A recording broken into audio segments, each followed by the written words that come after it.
Thank you, Chairman Grassley, Ranking Member Feinstein. I have serious concerns with two of the nominees that the committee has just voted out, John Bush and Damien Schiff, and it'll come as a surprise to no one on this committee that I have concerns about their judicial philosophy.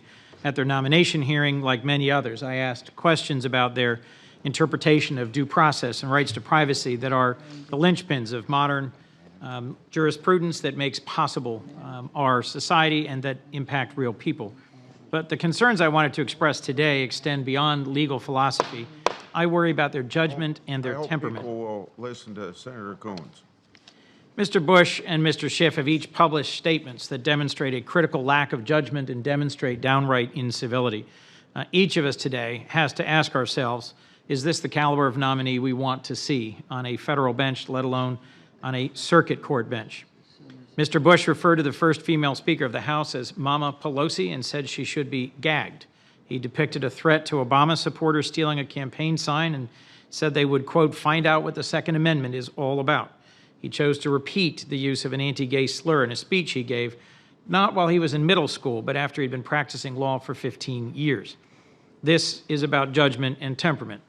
Mr. Schiff called a sitting Supreme Court justice a judicial prostitute selling his vote, and he criticized a California school district's attempt to teach children not to bully gay children, and he said he would have had the same objection to teaching an anti-racism lesson to children in the 1950s in Arkansas schools.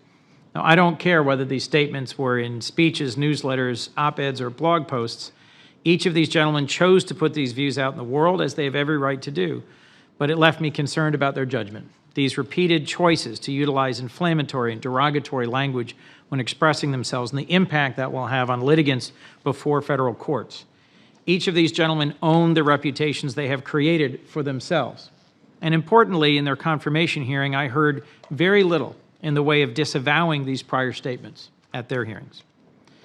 If my Republican colleagues have any reservations about either of these individuals putting on the robe, I hope that message will yet be delivered as they are taken up on the floor or will be delivered to the White House. I don't think the Senate should be a rubber stamp for any president, and we need to guard the balance of power and integrity of our judiciary as an unbiased and fair-minded institution.